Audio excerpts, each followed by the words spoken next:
Cependant, aucun d'eux n'a été purifié, mais seulement Naaman le Syrien. Amen. Nous pouvons prendre Éphésiens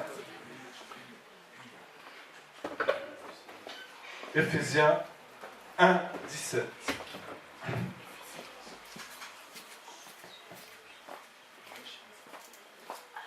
Afin que le Dieu de notre Seigneur Jésus-Christ, le Père de gloire, vous donne un esprit de sagesse et de révélation dans sa connaissance. Vous donne un esprit de sagesse et de révélation dans sa connaissance. Et nous pouvons prendre un dernier verset qui ressemble à celui-ci. Colossiens 2. Non, pardon. Colossiens 1, 9. Colossiens 1, 9.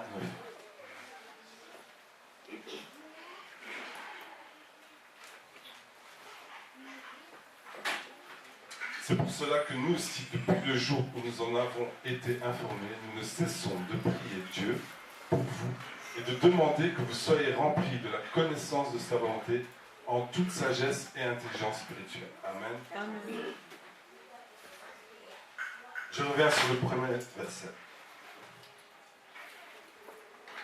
Il est dit que, c'est Jésus qui parle, il dit qu'il y avait de nombreux lépreux en Israël, à l'époque du prophète Élisée. Et cependant, aucun d'eux n'a été purifié, mais seulement Naaman le Syrien. Amen. Jésus-Christ vient à Nazareth, près des siens. Et il est dans une assemblée semblable à celle-ci. Il est dans une salle. Et il s'apprête à lire. Il lit. Et puis, c'est le contexte, je parle du contexte. Il dit que, voilà, il est venu pour faire des miracles, pour faire des signes, pour faire des prodiges. Il annonce à son peuple qu'il est celui qui est venu pour faire des miracles, des signes et des prodiges.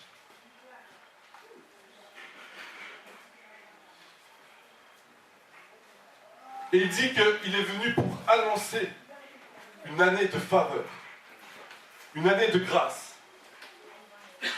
Et puis, il ferme le rouleau, il s'assied et il s'apprête à parler. Et c'est là que tous les regards sont dirigés vers lui et attendent ce qu'il va dire. Et Jésus est en train de parler, et puis il dit, il y avait aussi de nombreux lépreux en Israël à l'époque du prophète Élisée, et cependant aucun d'eux n'a été purifié, mais seulement Naaman le Syrien. Alors, pourquoi Jésus-Christ vient et parle de Naaman le Syrien? Qui est Naaman le Syrien?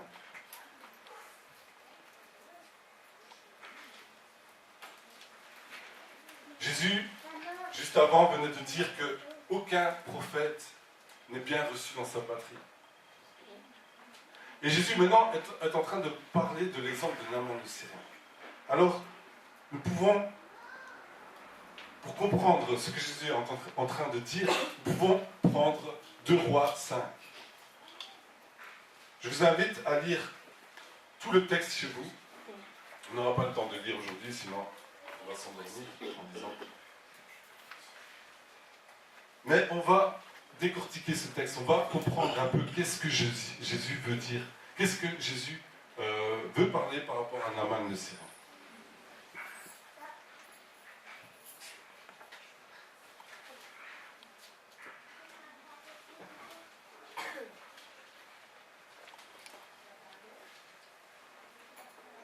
Alors, qui est Naaman, ce Syrien? Naaman, il est dit dans 2 Rois 5 que Naaman est le chef de l'armée du roi de Syrie. Il jouissait de la faveur de son maître et d'une grande considération, car c'était par lui que l'Éternel avait délivré les Syriens. Naaman, c'était un grand monsieur, un chef, c'était un dirigeant. Il est dit qu'il jouissait de la faveur de son maître, c'est-à-dire du roi. Et il était aussi considéré. En fait, Naaman, c'était quelqu'un qui avait réussi dans sa vie.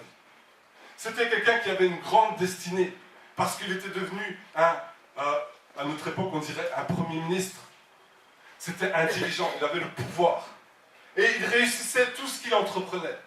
Et même, Naaman, ici, dans le texte, nous avons d'emblée quelque chose qui peut choquer, ou qui peut, en tout cas, choquer un juif de l'époque.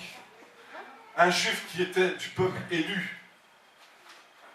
Il est dit que l'Éternel agissait avec Naaman, ou par Naaman. L'Éternel avait ses yeux sur Naaman. Et l'Éternel avait délivré les Syriens par Naaman. Plus loin, il sera dit que les Syriens étaient sortis par troupes et ils avaient emmené captive une petite fille d'Israël. Amen. Ça veut dire quoi? Ça veut dire que les Syriens attaquaient Israël. Mais on nous dit au début du texte que l'Éternel,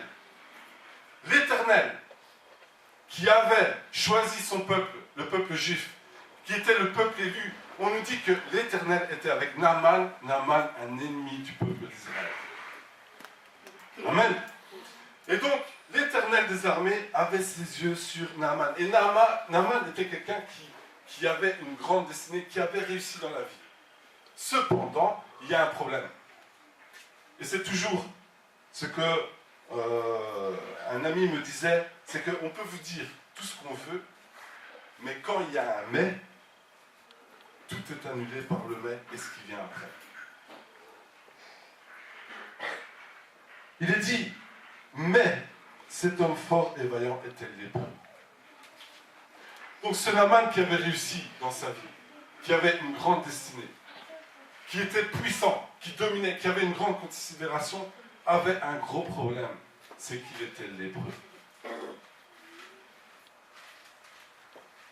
Et donc, c'est là où je veux vous inviter, frères et sœurs. Il se peut que des fois nous avons réussi dans la vie.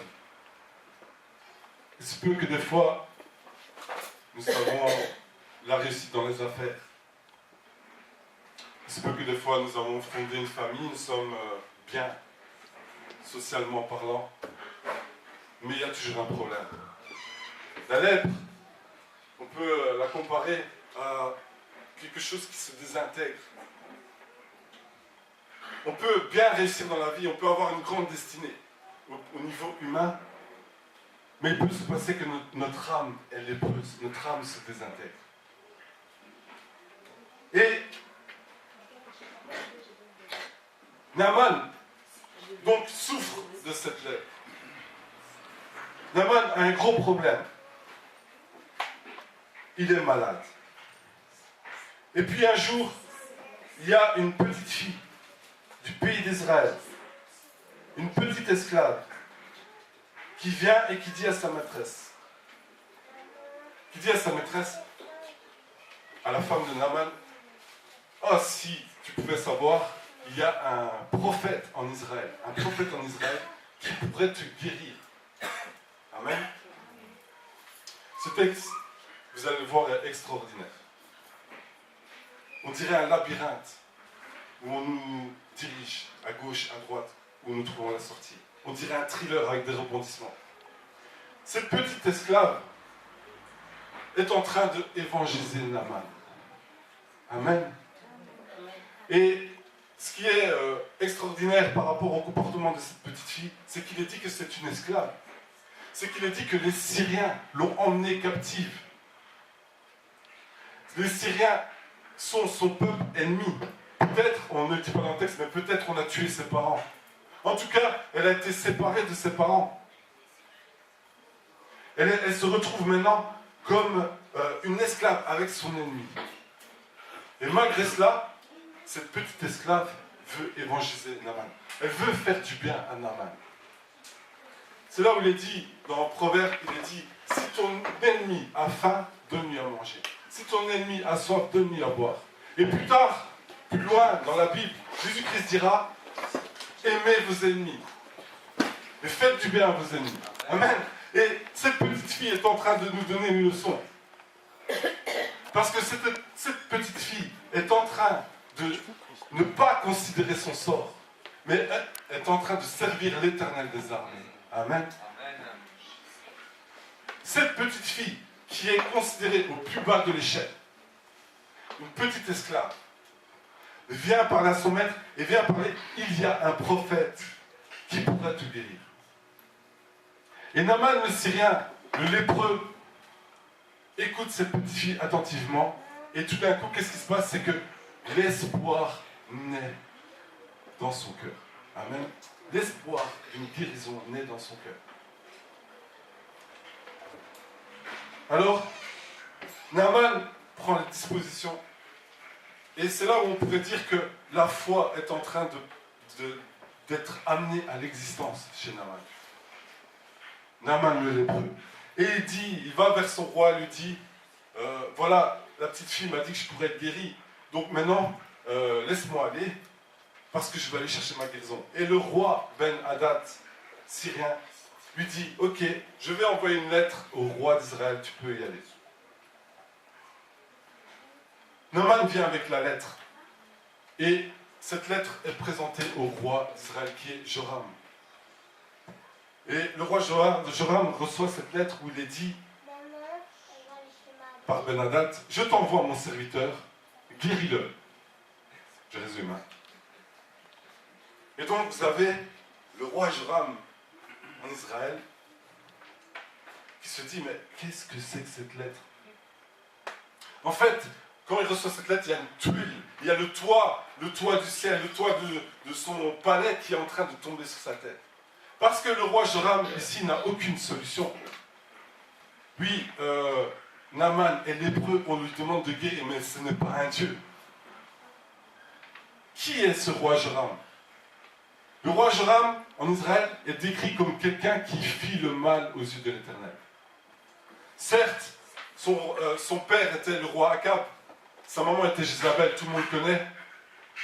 Et ils avaient amené, entre autres, les Baals et les Astartés. Mais lui, il les avait détruits, mais il avait conservé les péchés de son père, Jéroboam. Quels étaient ces péchés? C'était qu'il y avait des veaux d'or. Et donc, l'idolâtrie continuait de sévir dans Israël. Et il en était donc un instigateur. Donc ça veut dire qu'il empêchait, à cause de son système religieux, il empêchait Israël, le peuple d'Israël, de croire au Dieu, en l'Éternel. Amen. Et donc, le roi Joram ici avait son système de culte. Et il se retrouve avec une lettre où il se demande, mais qu'est-ce que je vais faire maintenant? Qu'est-ce que je vais faire maintenant? Il y a mon ennemi là, qui est plus puissant que moi, qui me demande de guérir Naaman, mais je ne sais rien faire. Je ne sais rien faire. Et il prend il déchire ses vêtements et il prend le vêtement de deuil en signe de désolation, en signe de désespoir. C'est fini, c'est foutu. Parce que pour lui, il pense que le roi syrien lui cherche un motif de guerre. Amen. Et c'est ici où on peut regarder, encore une fois, le Saint-Esprit, comment il est puissant avec tout ce qu'il sous-entend dans toutes ses actions. Qu'est-ce qu'on peut remarquer? Ce qu'on peut remarquer, c'est que le roi Joram est censé connaître tout ce qui se passe dans son territoire. En tout cas, s'il ne connaît pas tout, il doit connaître les choses essentielles. Amen. Est-ce que vous comprenez? Il doit connaître les choses essentielles. Ici, il est impuissant devant ce qui est en train de se passer. Mais par contre, il y a une petite fille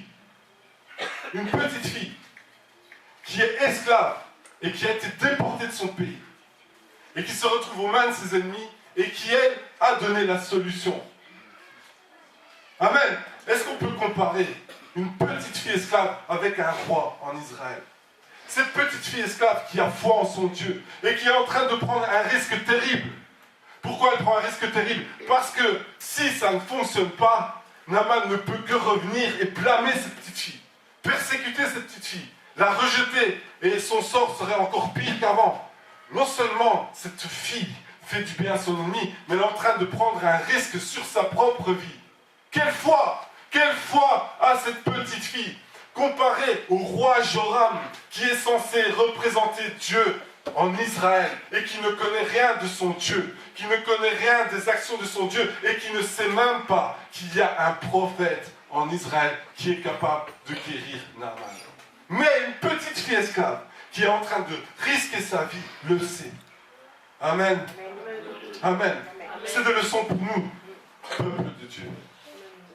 Nous devons prendre exemple dans ce texte. Nous devons comprendre le texte, ce qu'ils sont en train de nous signifier.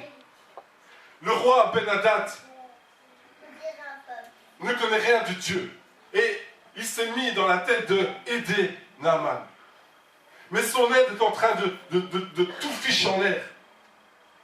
Son aide est en train de saboter Naaman. Pourtant, le roi est un ami de Naaman, il veut bien faire.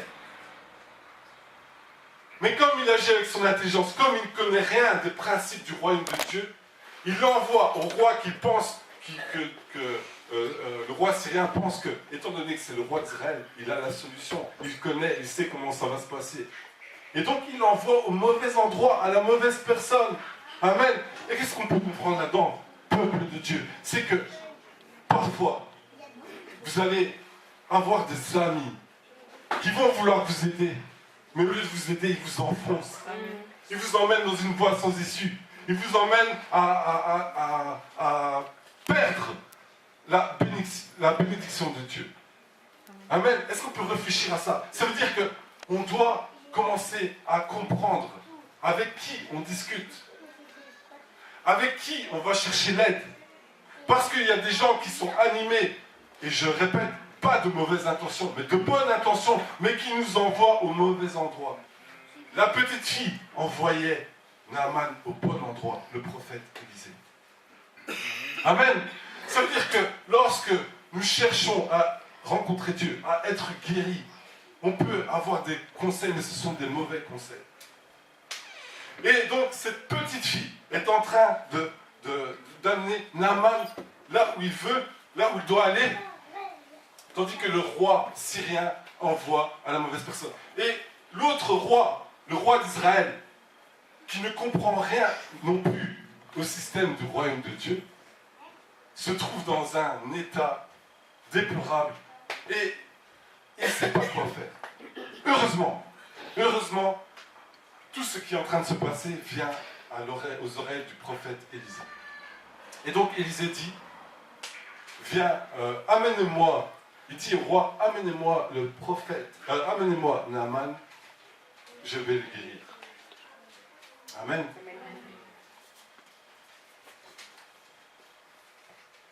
On élimine le roi syrien qui a voulu aider mais qui n'a pas su aider. On élimine le roi Joram qui encore un peu allait tout faire capoter, allait tout gâcher. Élisée maintenant prend les choses en main.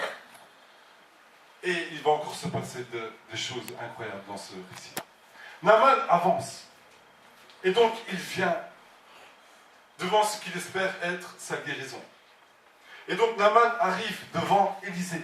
Maintenant, il est devant sa maison. Il a chevauché pendant de longues journées. Il arrive avec une lettre de son roi. C'est un premier ministre, c'est un chef qui a une grande considération dans son pays. Un noble, quelqu'un qu'on doit respecter. Il arrive avec la lettre de son roi. Il arrive avec des présents d'une grande valeur, des cadeaux d'une grande valeur. Et qu'est-ce qui se passe? C'est que lorsqu'il arrive à la porte, Élisée, le prophète, envoie son messager. Extraordinaire ce texte. Incroyable.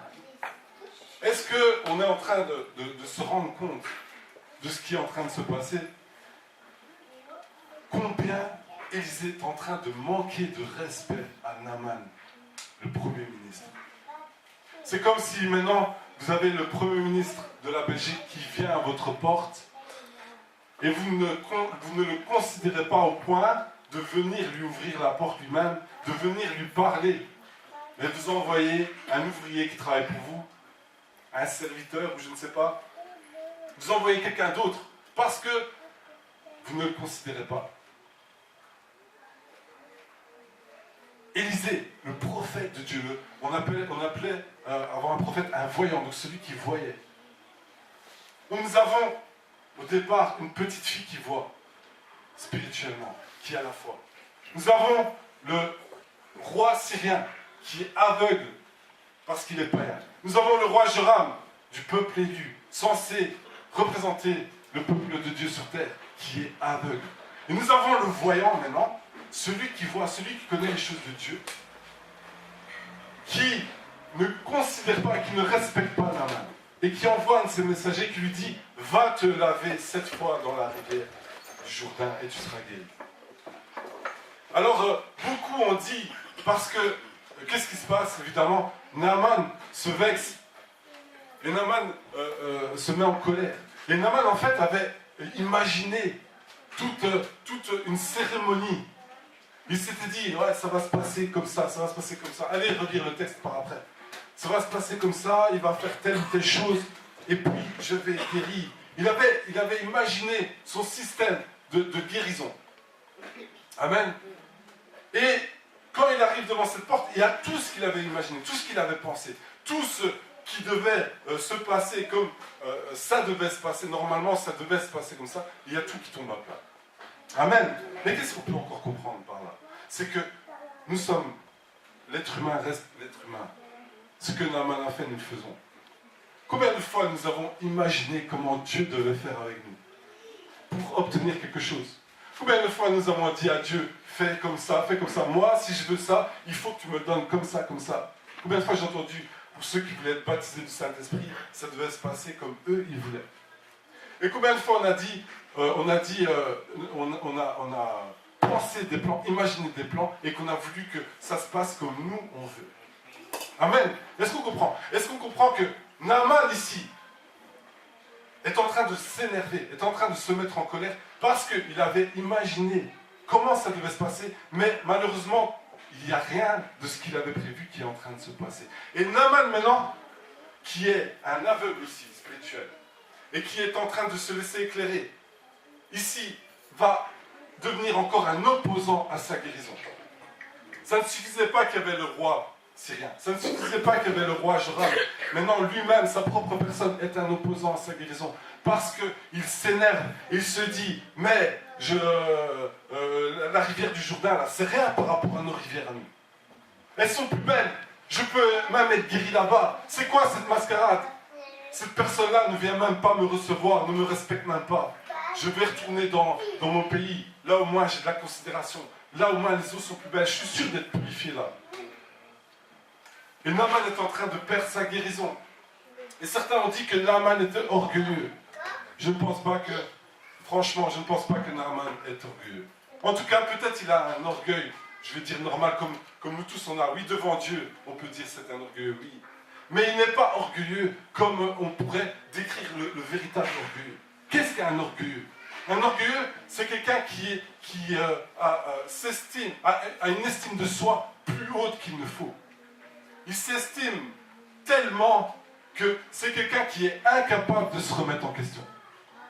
C'est quelqu'un que lorsqu'il prend une décision, il n'y a personne qui peut venir le conseiller si c'est contraire à sa pensée.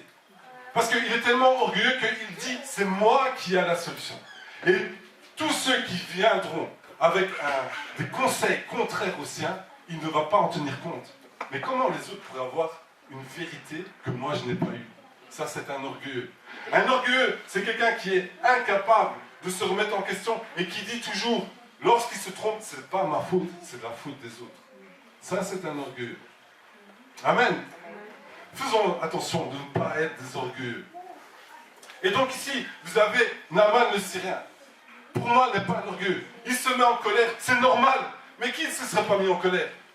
Il devait avoir de la considération. C'était un noble, c'était quelqu'un qui était bien placé, c'était un chef. Et on envoie un messager, un vulgaire messager, pour dire à Naaman comment il doit faire. Et c'est normal qu'il s'énerve. Je me serais énervé aussi, tout le monde se serait énervé, parce que c'était d'usage à l'époque qu'on puisse bien respecter, qu'on puisse bien recevoir quelqu'un, surtout s'il était noble. Et pire que ça, c'est que dans l'hospitalité juive, il n'y avait rien de plus important que l'hospitalité juive. À un tel point que parfois, pour protéger son hôte, celui qui recevait l'hôte envoyait même sa femme pour mourir, pour protéger son hôte, parce que l'hospitalité était sacrée en Israël. Amen. Est-ce que vous comprenez? Est-ce qu'on comprend? Et ici, Élisée, l'homme de Dieu, le prophète de Dieu, est en train de passer outre tout le système de convenance.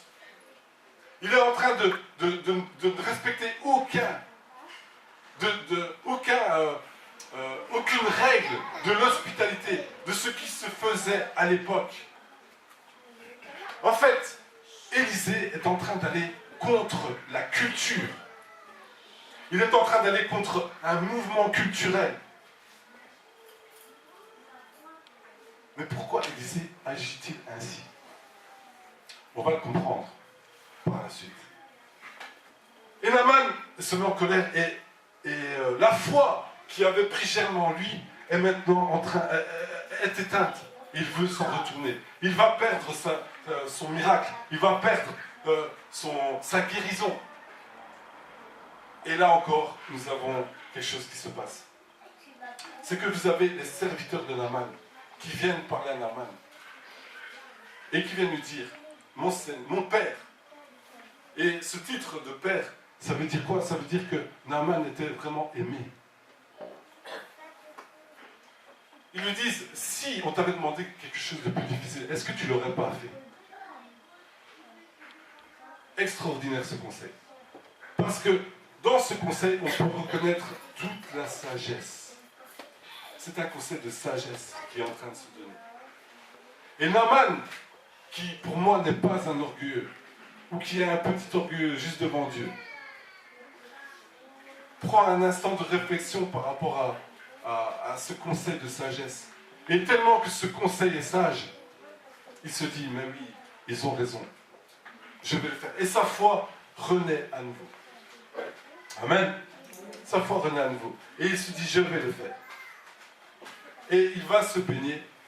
Et qu'est-ce qui se passe? Il est guéri. Amen. Et donc, on continue le récit. Parce que, en général, on s'arrête toujours à la guérison de Naaman. Or, ce récit-là ne se termine pas à cette guérison. Il y a encore de grandes choses dans le texte. Il y a encore un grand message de Dieu dans le texte. Vous avez les deux derniers versets que je vous ai donnés au début. Il est dit que l'apôtre Paul priait pour que nous ayons un esprit de révélation et de sagesse dans la connaissance de Dieu. Amen. La révélation, c'est quoi? C'est une prise de conscience d'une réalité. C'est une prise de conscience de quelque chose qui devient une réalité dans nos vies. Et puis, dans un deuxième verset, il est dit que l'apôtre Paul prie pour que nous puissions avoir dans sa connaissance, dans la connaissance de sa volonté, qu'on puisse connaître sa volonté en toute sagesse et intelligence spirituelle. Et donc vous avez une petite fille qui envoie Naaman au bon endroit. Et puis maintenant vous avez des serviteurs qui, par un conseil de sagesse, amènent Naaman à sa guérison. Est-ce qu'on peut retenir tout ce que je suis en train de vous dire? Et donc Naaman maintenant guérit. Et il continue. Et le récit maintenant se décentre de cette guérison et vient maintenant à ce que, pour moi, est le plus important. Naaman, qui s'était énervé avec Élisée à cause de son manque de respect, maintenant est guéri. Et vous savez ce qui est extraordinaire maintenant dans le texte, et c'est là tout le sommet du texte, je vais dire. C'est qu'on a été choqué par la dureté de Élisée, par son manque d'égard, par son manque de respect. Mais vous avez maintenant Naaman, dont la foi est grandie, et maintenant il est guéri. Naaman est guéri. Et qu'est-ce qu'il est dit? Il est dit que maintenant que Naaman crut en l'Éternel des armées. Amen. Et donc, tout ce manque de considération, ce manque de respect, le prophète, maintenant on peut comprendre où le prophète a voulu amener Naaman. Et avec cette guérison, qu'est-ce qui s'est passé? C'est que Naaman crut en l'Éternel des armées. Il crut en Dieu. Amen. Il crut en Dieu. Et donc, il revient pour discuter avec Élisée. extraordinaire ce texte.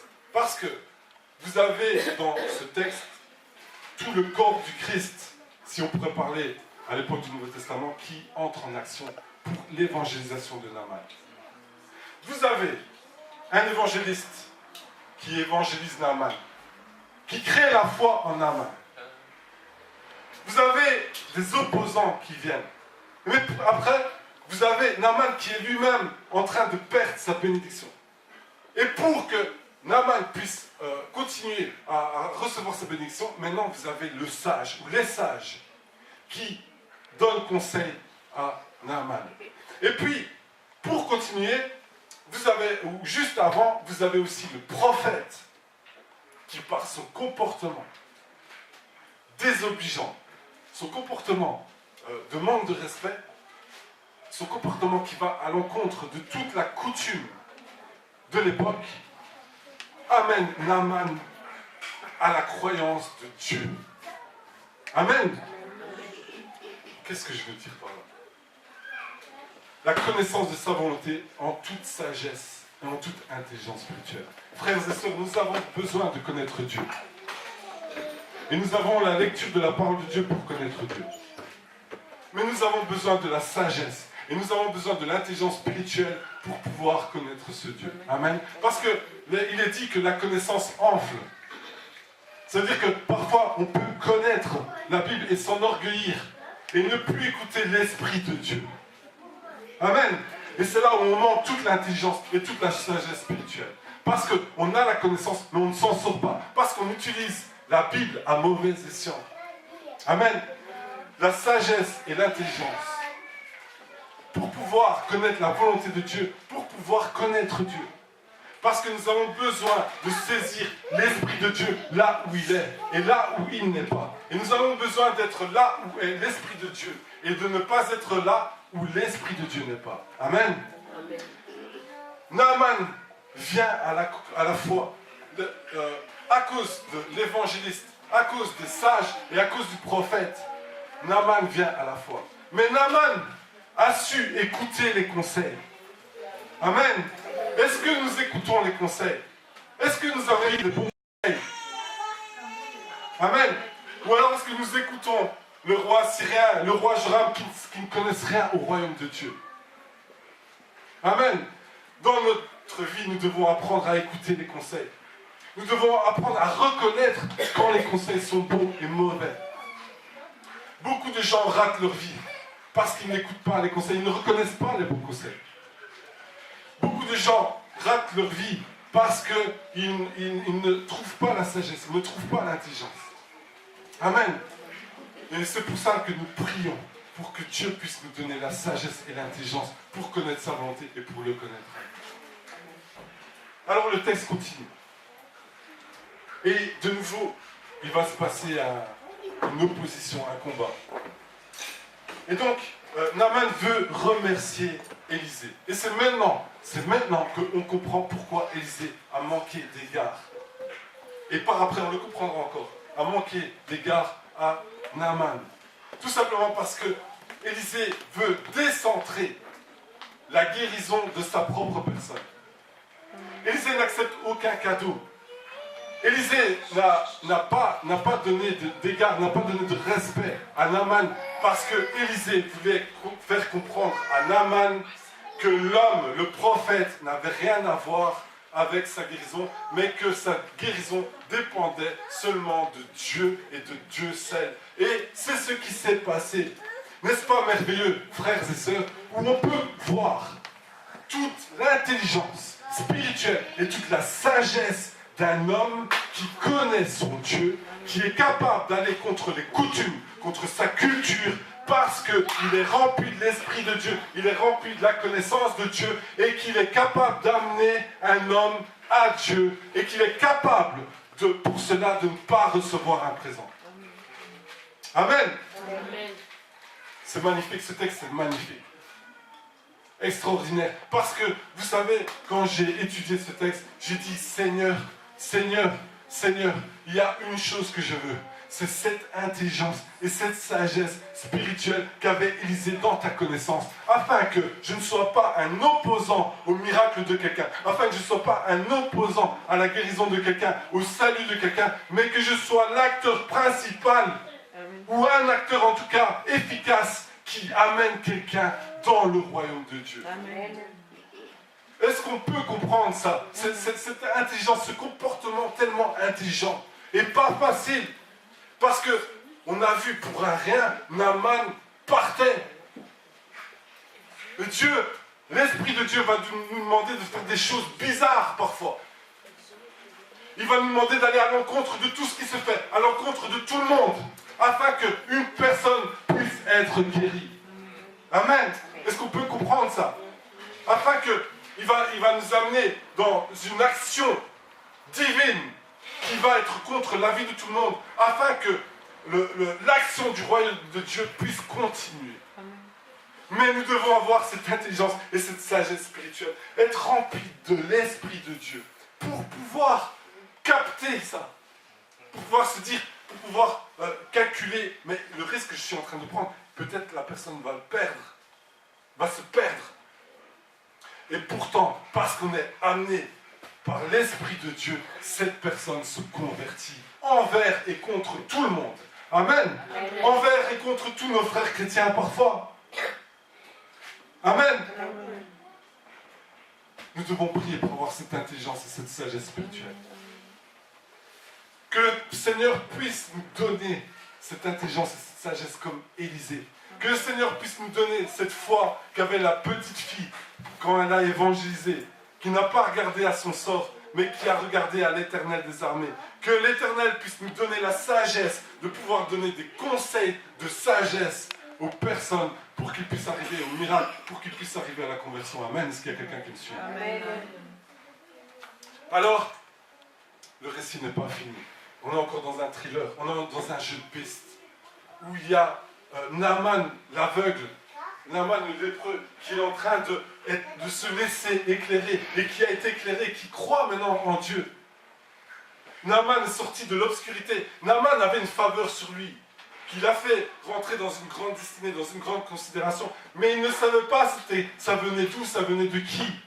Et Naaman est en train de faire l'expérience de son Dieu. Il est en train de se dire, moi, Naaman, le Syrien, le lépreux, j'avais le Dieu, l'Éternel, qui avait son regard sur moi. Et qui maintenant est en train de venir se révéler à moi. Un esprit de révélation et de sagesse dans sa connaissance. Amen. Amen. Est-ce que quelqu'un peut dire gloire à Dieu?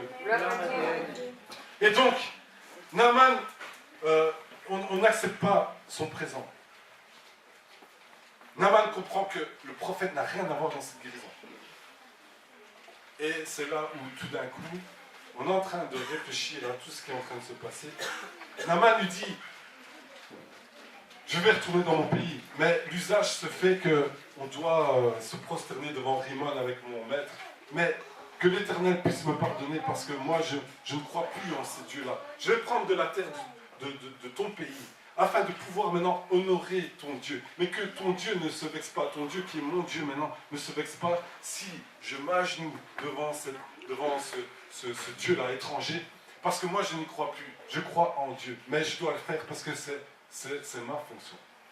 Et encore une fois, le prophète Élisée va avoir une réponse incroyable. Autant Élisée a été dur et a envoyé un messager en ne considérant pas Naaman, autant maintenant on lui dit, va en paix. Alors, c'est là où tout chrétien, tout croyant aurait fait, oh, mais ça va pas, non, tu crois en l'Éternel des armées, tu ne peux pas t'agenouiller devant personne d'autre. Il aurait cité la loi. Non, Élisée, l'homme de Dieu, le voyant, lui dit, va en paix. Et en plus, qui plus est, il est en train de dire, va en paix à un ennemi d'Israël. Et alors qu'on est en train de réfléchir, et qu'on est choqué par cette réponse du voyant, vous avez maintenant un autre personnage qui entre en jeu. Et ce personnage, c'est Géasi, un serviteur d'Élisée. Et qu'il est dit, man, je viens de le voir maintenant, je n'avais pas fait attention. Géasi, serviteur d'Élisée, homme de Dieu. Il est en train de réfléchir et il est en train de regarder à tout ce qui est en train de se passer. Et se dit, mais punaise, on est en train de souffrir la faim ici. On galère pour avoir à manger la nourriture ou pour être dans un bien-être. Alors qu'on sert l'Éternel des armées, le Dieu de gloire, le Dieu de majesté. Et toi, Élisée, on vient te donner des présents d'une inestimable valeur qui va faire qu'on va pouvoir vivre bien maintenant. Et tu es en train de les refuser. Mais ça ne va pas. J'en ai marre de vivre la galère, la misère. Mais il fait n'importe quoi, ce maître. Moi, je dois avoir mon argent. Et donc, vous avez Géasi qui invente un stratagème et qui se pointe devant, et puis Naaman repart, et vous avez Géasi maintenant qui va vers Naaman, et qui est en train de lui dire, voilà, maintenant, il invente un stratagème pour recevoir des cadeaux. Et ça fonctionne. Naaman, qui est bon, on lui donnera même plus que ce qu'il a demandé.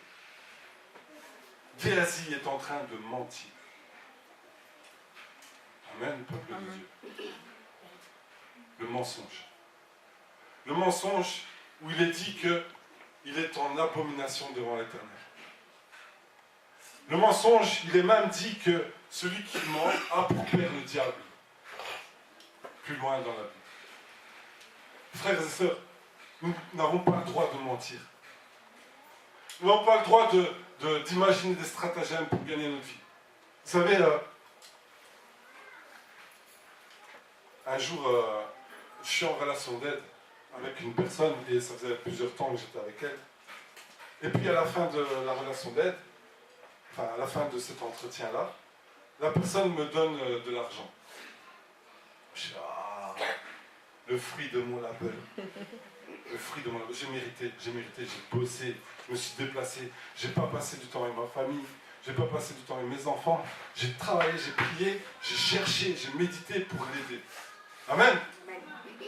Mais quand je suis content de recevoir cet argent, je sens un malaise en moi. Je suis mal à l'aise.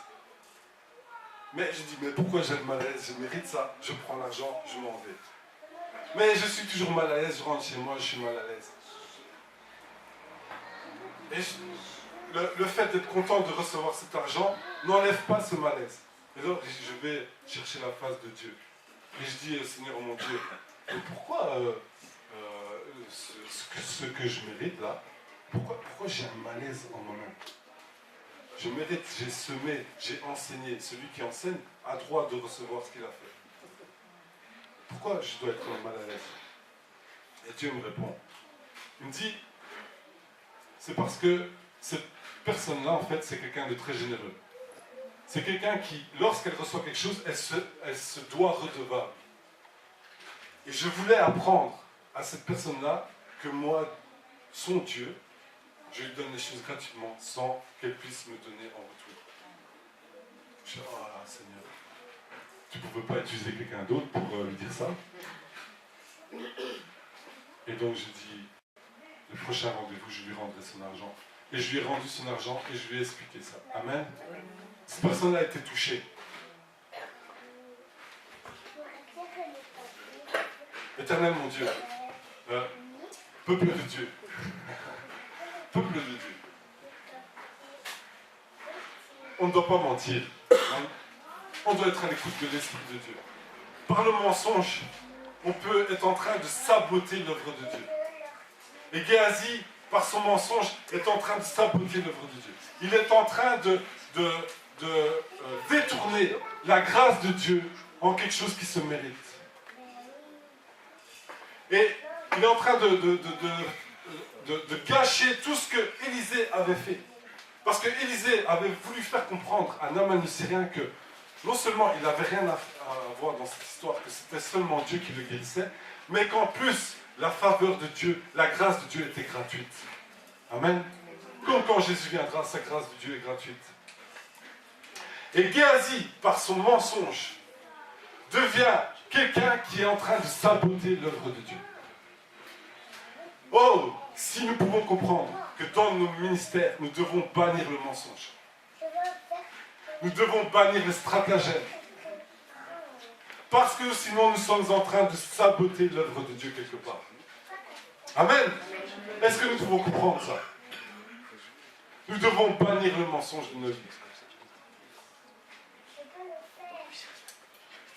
Et donc, Élisée, Géasi, qui a réussi toute son entreprise, maintenant vient près de Élisée.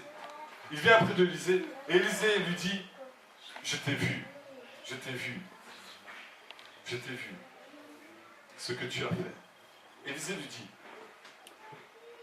si tu voles, vous irez relire le texte, hein, si tu voles maintenant, si tu mens pour obtenir quelque chose de petit, qu'est-ce qui va t'arrêter après? Tu vas vouloir avoir des oliviers, des servantes, des bœufs. Autrement dit, augmenter de plus en plus ton magot, ta soif de gain. Autrement dit, rien ne pourra t'arrêter. Et Élisée lui dit, maintenant, la lèpre va s'attacher à toi. Et c'est encore un rebondissement dans ce texte. Parce que nous avons au départ un étranger, Naaman, qui est lépreux. Et Naaman qui se laisse éclairer par Dieu, vient à la connaissance de Dieu. Il ouvre les yeux et la lèpre s'en va de lui. Et puis vous avez un serviteur de Dieu. Un serviteur de Dieu qui passe son temps avec quelqu'un qui faisait des miracles. Élisée. Qui a vu des miracles de la part de Dieu. Et vous avez ce serviteur qui, lui, au lieu d'aller de plus en plus vers la lumière, sombre de plus en plus vers les ténèbres. Et qui est en train de devenir aveugle. Frères et sœurs, il y a encore un grand message dans ce texte que nous pouvons méditer. C'est que nous tous, en tant que chrétiens, nous pouvons sombrer dans cette médiocrité, dans cet aveuglement, dans cette ténèbre. Nous pouvons devenir des menteurs. Nous pouvons imaginer des stratagèmes pour notre moi et notre moi, pour l'appât du gain, pour que nos désirs et nos envies se passent comme on l'a imaginé, que le plan qu'on a décrété dans notre vie puisse se passer comme nous on l'a prévu, pas comme Dieu l'a prévu. Nous devons faire attention à ça. Nous devons laisser tomber le mensonge, les stratagèmes, tout ce qu'on avait imaginé pour pouvoir connaître Dieu, pour pouvoir obtenir ce que Dieu nous avait même promis. Et nous devons laisser Dieu agir dans nos vies, même si c'est difficile. Amen. Est-ce que quelqu'un en comprend? Et la lèpre de Naaman, maintenant, est partie de Naaman et vient sur Géasi, pour dire qu'il est maintenant lui-même lépreux. Retournement de situation. Et nous, chrétiens, nous avons parfois des âmes lépreuses, des âmes qui se désagrègent, parce que c'est notre imagination, nos désirs qui prennent le dessus sur Dieu, et que nos désirs, notre soif du gain, notre soif de notre moi qui passe avant tout, est en train de décider de passer à côté de la volonté de Dieu et de saboter l'œuvre de Dieu. Amen. Et nous avons une âme qui se désagrège de plus en plus. Et nous nous enfonçons dans les ténèbres. Géasi est puni. Amen. Et dans cette histoire, Jésus, je reviens à Jésus. Et ici nous pouvons comprendre pourquoi Jésus a choisi ce texte. Jésus se retrouve dans sa patrie. Et il est dit qu'un prophète n'est pas bien reçu dans sa patrie. Parce que Jésus est dans le village où il a grandi. Les gens ont grandi avec lui, ils l'ont connu comme il était. Et Jésus, dont il est dit que les regards étaient fixés sur lui, alors qu'il était en train d'annoncer que c'était le Messie, qu'il était là pour faire des miracles, pour guérir, pour sauver, pour annoncer une année de faveur, les gens étaient en train de se dire, mais c'est Jésus-Christ, c'est le fils du charpentier, il a grandi avec nous. En fait, les gens étaient incapables de reconnaître Dieu en Jésus-Christ. Et ce qui s'est passé au temps de Naaman est en train de se passer maintenant au temps de Jésus. Amen. Parce que les gens n'arrivent pas à avoir cette sagesse, cette intelligence spirituelle, cette révélation, pour reconnaître Dieu là où il est. Amen. Jésus cite cet exemple pour dire que on a guéri un étranger lépreux et aucun lépreux en Israël. Pour dire que Dieu a envoyé un prophète pour guérir un étranger au lieu de propres siens dans son pays parce qu'ils sont incapables de reconnaître Dieu en Israël, de reconnaître le prophète en Israël. Et si Dieu a fait ça au temps de Naaman, Dieu va encore le faire aujourd'hui parce que vous ne me reconnaissez pas. Et c'est là où nous, chrétiens, nous pouvons manquer des guérisons, des miracles, de la connaissance de Dieu, parce que nous n'arrivons pas à reconnaître là où est Dieu. Là où est l'action, le plan de Dieu. Amen. Est-ce qu'il y a quelqu'un qui le comprend? Et dans cette histoire de Élisée, de Naaman, vous avez un dernier personnage qui est entré dans le jeu et dont on n'a jamais vu que le nom indirectement. Vous avez deviné de qui il s'agit? Il s'agit de Dieu. On a parlé une fois de Dieu au début. Et puis on a cité son nom comme quoi c'est un homme de Dieu, comme quoi je ne dois pas vexer Dieu. Et pourtant, on voit que Dieu est au contrôle de cette histoire. Celui qui envoie Naaman dans la guérison, c'est Dieu. Et il utilise une petite fille pour confondre les puissants. Il est dit dans la parole de Dieu que Dieu envoie des faibles, envoie des personnes viles, méprisables, envoie des personnes qu'on n'attendait jamais pour confondre les puissants, pour confondre les dominateurs, pour confondre les riches. Amen. Dieu est en train de faire un parcours à Naaman. Et pourtant, on ne le voit pas, il est invisible. Et Dieu, dans le parcours de Naaman, a mis des balises. Afin que Naaman, à chaque fois qu'il est perdu, peut rebondir sur les balises. Amen. Et ces balises, c'est la petite fille, c'est les serviteurs, c'est le prophète.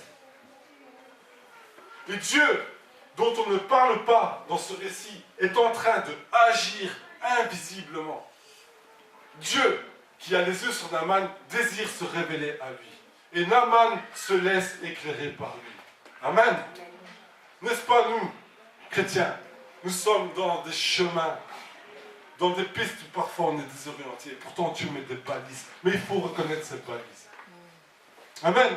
Il faut reconnaître ces balises, ces soutiens, ces conseils qui nous réorientent dans notre ministère, qui nous réorientent dans notre façon de fonctionner, dans notre façon de penser, dans notre façon de concevoir Dieu.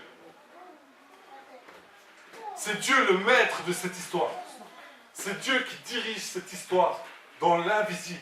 Il se sert des hommes et des femmes et des gens qui sont moindres pour avoir un impact au niveau de royaume, au niveau de pays, au niveau de nation.